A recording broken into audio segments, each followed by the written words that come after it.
are doing well. Welcome to GAN Achievers. Now we start elasticity of demand. इससे पहले हमने law of demand को किया था और हमने उसमें डिस्कस किया था कि लॉ ऑफ डिमांड जो है वो क्वालिटेटिव है, ठीक है, बट जो इलास्टिसिटी ऑफ डिमांड है वो क्वांटिफिकेशन है।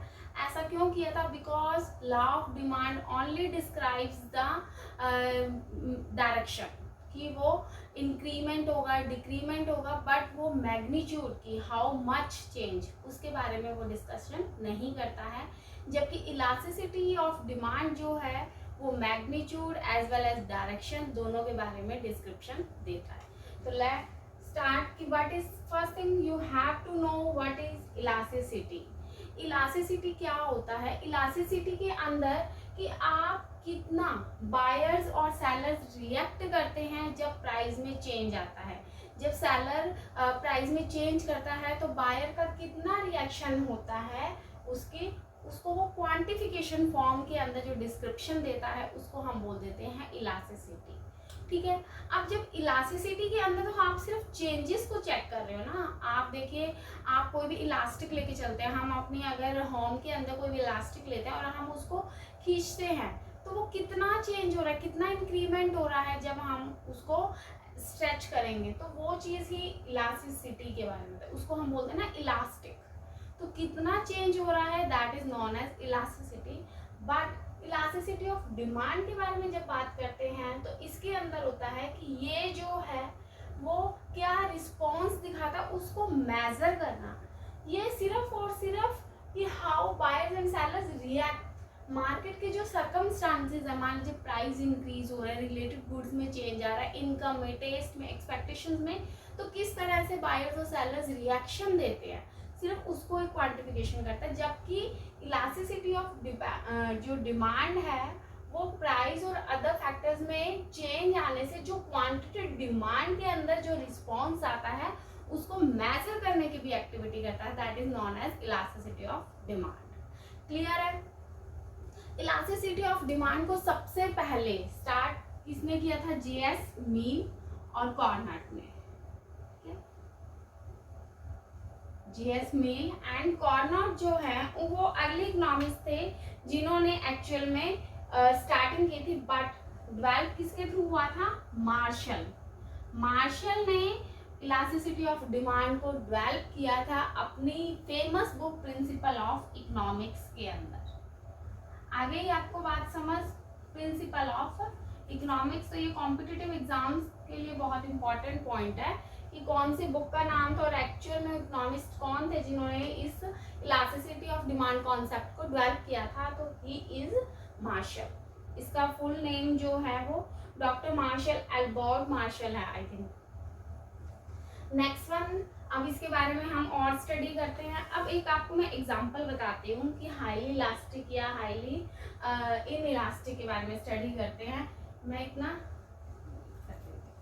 मान लीजिए एप्पल्स हैं, एप्पल्स के जब प्राइजेस में चेंज आया, एप्पल्स के प्राइजेस के अंदर चेंज आने से ये देखिए ये एप्पल है और एप्पल के प्राइजेस में 10% चेंज आया, 10% चेंज आया, तो ए पर्सन ने कितना चेंज का मतलब 10% इंक्रीमेंट बोल दीजिए, 10% इंक्रीमेंट आया तो ए ने 50% डिमांड को जो है वो डिक्रीज कर दिया है, और जबकि बी ने जो है वो कितना 20% डिमांड को डिक्रीज कर दिया। मीन्स 50% ये ज़्यादा चेंज आया है जब प्राइस के अंदर इंक्रीमेंट होने से ए ने 50% डिमांड को कर दिया, चेंज कर दिया है या डाउन कर दिया, तो इसको हम बोलेंगे हाईली इलास्टिक। ये ज़्यादा इलास्टिक हुआ है जबकि ये बोल देंगे लेस इलास्टिक, ठीक है। क्यों? क्योंकि इसमें तो सिर्फ 20% चेंज आया है, जबकि कंपैरिजन करें अगर ए से तो ए के कितने चेंजेस आ गए हैं? 50%। तो 50% हाई चेंज है as a comparison to B के 20% से, इसलिए हम इसको नेम दे देंगे this is highly inelastic, ठीक है। और उसके बाद आपका पॉइंट आ जाता है कि व्हाट इज प्राइस इलास्टिसिटी। उसके बारे में हम बात कर लेते हैं कि प्राइस इलास्टिसिटी। हाँ, कुछ पॉइंट्स और हैं। इलास्टिसिटी ऑफ डिमांड जो है, this is a ratio between cause and effect. ये कॉज एंड इफेक्ट का रिलेशनशिप है। यस, कॉज क्या हुआ, प्राइस के अंदर इंक्रीमेंट या डिक्रीमेंट, प्राइस में चेंजेस आए तो उसका इफेक्ट क्या पड़ा, डिमांड के अंदर चेंजेस हो गई हैं। कॉज क्या है कि आपकी इनकम में चेंज आया, इनकम में चेंज आने से आपके क्वांटिटी डिमांड में जो चेंजेस आए, that is known as effect. और एक बात और ध्यान रखिएगा, this is always measured in percentage term. ये हमेशा परसेंटेज टर्म के अंदर मेजर होता है and it is a technical concept because इसके अंदर नंबर फॉर्मूलाज हैं, फॉर्मूलाज के बेस पे, और ये परसेंटेज की फॉर्म में आप इसमें डिस्कस कर रहे हो तो आप इसको टेक्निकल कॉन्सेप्ट का भी नाम दे सकते हो। क्लियर है। नेक्स्ट वन है प्राइस इलास्टिसिटी ऑफ डिमांड। बच्चे, प्राइस इलास्टिसिटी ऑफ डिमांड का सिंपल सा अगर मैं बोलती हूँ कि प्राइस के अंदर कितना परसेंट चेंज आता है और प्राइस में जो चेंज आता है उससे कितना परसेंट डिमांड के अंदर या क्वांटिटी में जो चेंज आता है, that is known as price elasticity of demand. So price elasticity of demand is a ratio of percentage change in price due to percentage change in quantity demand of a commodity due to percentage change in price. कि price में change आने से, price में कितना percent change आया, उस change से quantity demanded में कितना परसेंट चेंज बना है, उसको हम बोल देते हैं यहाँ पे प्राइस इलास्टिसिटी ऑफ डिमांड। अब एक बात हम पहले भी डिस्कस कर चुके हैं कि प्राइसेस के इंक्रीज होने से डिमांड जो है वो डिक्रीज हो जाती है, प्राइसेस के इंक्रीज होने से डिमांड को डिक्रीज, प्राइस डिक्रीज तो डिमांड इंक्रीज। सो अंडरस्टूड है, this is A inverse relationship between price and quantity demand. Next one है, ये फॉर्मूला मैं आपसे पहले डिस्कस कर चुकी हूँ कि percentage change in quantity upon में परसेंटेज चेंज इन प्राइस की it is a ratio of percentage change in price and quantity demand. Clear है बच्चे। तो इसका ये यहाँ तक के पॉइंट्स क्या हो गए हमारे पास, इलास्टिसिटी ऑफ डिमांड और what is price elasticity of demand. अब हमने स्टडी करनी है degrees of elasticity of demand. Now firstly we start perfectly elastic. Perfectly elastic क्या होता है, परफेक्टली इलास्टिक में मेन है कि प्राइस के अंदर अगर आप स्लाइटली भी चेंज करते हो तो आपकी जो डिमांड है वो प्रोडक्ट की बिल्कुल जीरो हो जाएगी। इट मीन्स, आपको यहाँ पे मैं शो कर देती हूँ, जैसे मान लीजिए यहाँ पे आपने प्राइस लिख रखे हैं OP, ये प्राइस है, मान लीजिए आपने P1 इस प्राइस को फिक्स कर लिया है, यहाँ पे OX लेके चलते हैं, P1 प्राइस फिक्स किया है तो P1 प्राइस है। अब आप चाहे डिमांड को OQ कर लो, चाहे डिमांड कर लीजिए OQ1 और चाहे डिमांड कर लीजिए OQ2। डिमांड चाहे आप कितनी भी करो लेकिन प्राइस आपका क्या रहेगा, फिक्स रहेगा। इसको हम बोल देते हैं परफेक्टली इलास्टिक डिमांड। इधर इलास्टिसिटी जो डिमांड की है वो इनफाइनाइट होते हैं, इसलिए हम इसको इनफाइनाइट कर्व भी बोल सकते हैं। साथ ही साथ हम इसको परफेक्टली और comparatively elasticity of demand curve भी बोल सकते हैं। क्लियर है आपको। और एक बात कि अगर आप P1 से प्राइसेस को थोड़ा भी इंक्रीमेंट करते हो तो जो आपकी डिमांड है वो क्या बन जाएगी, जीरो हो जाएगी। क्लियर है। तो क्यों, क्योंकि हम फिर क्या करते हैं कि अदर गुड्स, जैसे मान लीजिए कि आपको अगर ए प्रोडक्ट सेल कर रहे हैं और अगर ए प्रोडक्ट ने थोड़ा भी प्राइस इंक्रीज किया तो हम उसकी डिमांड को जीरो करके हम उसी से ही रिलेटेड सेम अदर प्रोडक्ट को यूज करना स्टार्ट कर लेंगे। इसलिए इसको हम परफेक्ट कंपटीशन के अंदर भी ले सकते हैं। परफेक्ट कंपटीशन में यही है कि आप मान लीजिए शैम्पू यूज करते हो ए कंपनी का, अगर ए कंपनी के शैम्पूज के प्राइसेस इंक्रीज हो जाते हैं तो आप शिफ्ट हो जाते हो बी कंपनी में, आप ए प्रोडक्ट के शैम्पूज की डिमांड को नील कर देते हो, तो वो चीज़ आ गई है। This is known as perfect elastic. Clear है कि यहाँ पे आपका जो प्राइस है वो इनफाइनाइट फिक्स्ड है, यहाँ पे आपकी कोई भी चेंज नहीं है, तो इसलिए जो डिमांड कर्व है वो भी क्या हो जाती है, इनफाइनाइट बन जाती है। क्लियर हो गया आपको ये वाले पॉइंट्स। साथ ही साथ इसके अंदर सेम वही पॉइंट्स हाँ जी, आप ये बोल सकते हो कि ये हॉरिजेंटल लाइन है, यस, ठीक है, हॉरिजेंटल लाइन है। और बस मेन पॉइंट्स यही थे कि परफेक्टली इलास्टिक के अंदर क्या क्या पॉइंट्स हैं। नेक्स्ट वन है इसके अंदर परफेक्टली इन इलास्टिक। बच्चे परफेक्टली इन इलास्टिक की बात करते हैं हम। परफेक्टली इन इलास्टिक के अंदर ये देखो, यहाँ पे क्वांटिटी ओ क्यू है, चाहे आप प्राइजेस ओ पी कर लो, चाहे प्राइजेस P1 कर लो, या प्राइजेस आप P2 कर लो। प्राइजेस में चाहे कितने भी चेंज आ जाए, लेकिन आप उसकी क्वांटिटी डिमांड को फिक्स रखते हो, that is known as perfectly inelastic. जो परफेक्टली इन इलास्टिक है वो पैरेलल होता है एक्स एक्सिस के, क्लियर है।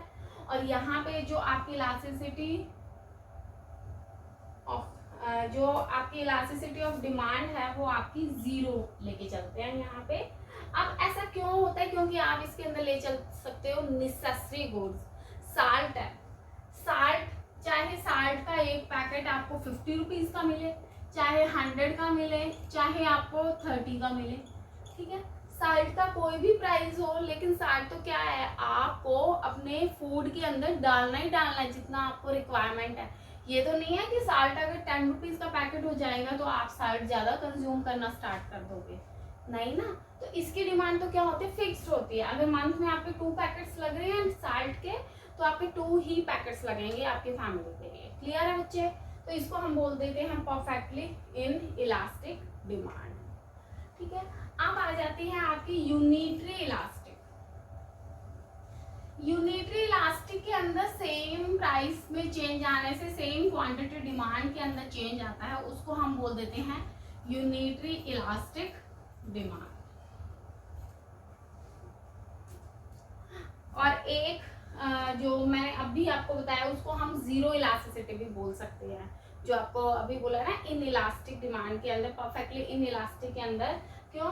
क्योंकि आप ये देखिए क्वांटिटी आपकी फिक्स्ड है, चाहे आप प्राइजेस कुछ भी, तो इसका मतलब कोई भी चेंज तो आ ही नहीं रहा है ना, जीरो इलास्टिसिटी है। मैंने आपको यही बोला था कि प्राइस में चेंज आने से कितना रिस्पॉन्स, क्या रिस्पॉन्स आता है बायर्स या सेलर्स का। प्राइस में आप चाहे P फिक्स करो, चाहे P1 फिक्स करो, चाहे P2 फिक्स करो, लेकिन बायर्स का कोई भी रिस्पॉन्स नहीं आ रहा है, कोई भी चेंजेस नहीं आ रहे हैं। तो इसके अंदर इसीलिए इलास्टिसिटी ऑफ डिमांड मैंने आपको 0 बोल दिया है। तो आप इसको बोल सकते हो कि it is zero elasticity. Next one है unitary elasticity demand. Unitary elasticity of demand कितनी होती है? 0 होती है। ऐसा क्यों? क्योंकि जो प्राइस में चेंज आएगा, जितना चेंज आता है उतना ही क्वांटिटी डिमांड में ये सेम होता है, ये वाला चेंज और ये वाला चेंज। अगर प्राइसेस आपने OP फिक्स किए हैं तो आपकी क्वांटिटी डिमांड OQ है, और अगर आपने प्राइसेस OP1 कर दिए तो आपकी डिमांड कितनी हो गई है प्रोडक्ट की? OQ1 हो गई है, ठीक है। तो इसको हम बोल देते हैं unitary elastic, mean same change आता है। तो यहाँ पे इलास्टिसिटी ऑफ डिमांड 1 होती है, सॉरी 0 लिख दिया मैंने, 1 होती है कि सेम चेंज आ रहा है। अगर 5% चेंज आया है तो यहाँ पर भी 5% ही चेंज आएगा, ठीक है। एक हम इसको रेक्टेंगुलर हाइपरबोला, ये जो डिमांड का बोलते हैं वो रेक्टेंगुलर हाइपरबोला बोल देते हैं। क्यों? क्योंकि जितना सेम चेंज आ रहा है ये डिमांड का कभी भी इन एजेस को टच नहीं करती है, इन एजेस को टच नहीं करती है, यहाँ से बैंड हो जाती है। अब इसके अंदर जो एक्सपेंडिचर्स है वो भी आपके कांस्टेंट रहते हैं। क्यों? क्योंकि इस बात को ध्यान से समझिएगा, जब मैंने प्राइजेस OP फिक्स किए, प्राइजेस OP फिक्स किए, तो जो डिमांड थी वो कितनी हो गई है? OQ हो गई। तो इट मीन्स जो टोटल एक्सपेंडिचर हैं वो इस एरिया के कितने हो जाएंगे? आप ले लीजिए एरिया OP, ये इसको नाम दे दो A, OPAQ, ठीक है, ये एरिया बन गया। अब जब प्राइसेस OP से OP1 हो गई, यहाँ पे प्राइसेस फिक्स कर दिए, तो आपकी डिमांड कितनी हो गई है प्रोडक्ट की? ये वाली डिमांड हो गई। तो इसका एरिया कितना हो जाएगा? OP1, इसको नाम दे दो B, BQ1। तो इट मीन्स आपका जो एक्सपेंडिचर है, टोटल एक्सपेंडिचर इस एरिया का और इस एरिया का टोटल एक्सपेंडिचर इक्वल हो जाएगा, क्लियर है? इसलिए हम बोल देते हैं कि यूनिटरी इलास्टिसिटी ऑफ डिमांड के अंदर जो टोटल एक्सपेंडिचर है वो हमारे कांस्टेंट होते हैं। क्यों? क्योंकि इधर 5% चेंज हुआ तो इधर 5% इंक्रीमेंट भी हो गया ना, तो एरिया तो क्या रहा, इस पोर्शन का और इस पोर्शन का अपना सेम हो गया, इसलिए हम इसको बोल देते हैं unitary elasticity of demand. Clear हो गया है? और साथ के साथ ये रेक्टेंगुलर हाइपरबोला क्यों है? क्योंकि इसमें इक्वल प्रोपोर्शनेट चेंज आता है, तो एरिया जो है वो भी इक्वलाइज हो जाता है, और इक्वल प्रोपोर्शनेट चेंज है कि जितना प्राइस में चेंज आया उतना ही डिमांड में चेंज आ गया, इसलिए हम इसको रेक्टेंगुलर हाइपरबोला का भी नेम दे देते हैं। क्लियर हो गया? और ये डिमांड कर्व जो है वो कभी भी एक्स एक्सिस और वाई एक्सिस को टच नहीं करती है, तो ये हो गया हमारा unitary elasticity of demand. Now we study more than elasticity of demand. बच्चे, more than elasticity of demand क्या होता है? तो इसमें elasticity of demand is always greater than 1 हो जाएगी हमारी। अब इसके अंदर देखो डिमांड कर्व कैसे बनती है कि जब मेरा प्राइस इतना था तो डिमांड इतनी थी, बट जब प्राइसेस मैंने इतने से चेंज किया तो डिमांड जो है उसमें हाई इंक्रीमेंट हो गया। प्राइसेस इतने थे और डिमांड में इतना चेंज आ गया, तो इसको हम बोल देते हैं मोर देन इलास्टिक। इसको मेजर कर दीजिए आप, समझ आ गया? तो इसलिए यहाँ पे elasticity of demand greater than 1 है। क्लियर है? अब ऐसा क्यों होता है कि मान लीजिए आप सेल वाले पॉइंट्स लेके चलो, सेल लगती है, ठीक है, विंटर सेल है या जो समर सेल है, उसके अंदर जो प्राइसेस है, मान लीजिए 20% भी अगर प्राइसेस के अंदर चेंज आ गया है तो डिमांड क्या होता है उससे हाई हो जाती है उस प्रोडक्ट की। मान लीजिए कितनी बड़ी हो गई है डिमांड आपकी, 50% हो गई है, तो इसको हम बोल देते हैं मोर देन इलास्टिक। इसको हम इलास्टिक डिमांड भी बोल सकते हैं, डायरेक्ट हो सकता है इलास्टिक डिमांड क्या होती है। क्लियर हो गया कि यहाँ पे OP था तो क्वांटिटी OQ1 थी, और OP1 प्राइस फिक्स किया तो OQ1, ये सिर्फ 5% चेंज आया तो यहाँ पे 20% का इंक्रीमेंट हो गया, इसको हम बोलेंगे मोर than elasticity of demand. Clear है? नेक्स्ट वन है less than elasticity of demand. Less than elasticity of demand name से ये कि it is less than 1। For example, price